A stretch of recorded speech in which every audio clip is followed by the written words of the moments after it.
Storage full. Your phone is lying. Gigabytes are hiding in there. Next 2 minutes, we take them back. You deleted photos twice. So where did the space go? Into 5 hiding spots Apple never shows you up front. Hiding spot 1, recently deleted. Deleted photos secretly stay for 30 days. Photos, albums, recently deleted, delete all. Instant gigabytes.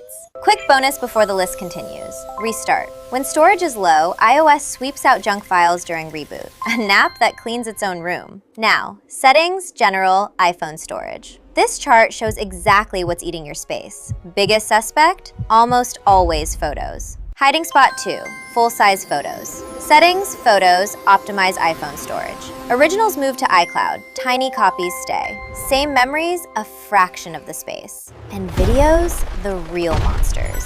1 minute of 4K equals hundreds of photos. Sort by size, delete the giants first. Spot 3, zombie apps. That game from 2021 still charges rent. Tap it, choose Offload app. The app leaves, your data stays. Reinstall anytime.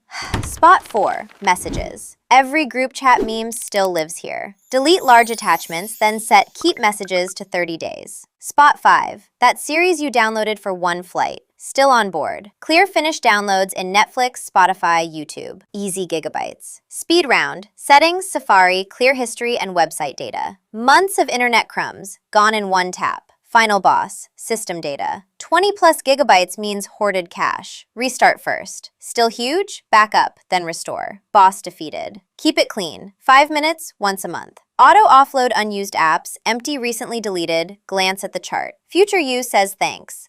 23 gigabytes free. And the photo? Nailed it. Same phone, no upgrade, just 5 hiding spots emptied. Save this for the next storage panic. And subscribe. Your phone's full, your feed shouldn't be. See you in the next one.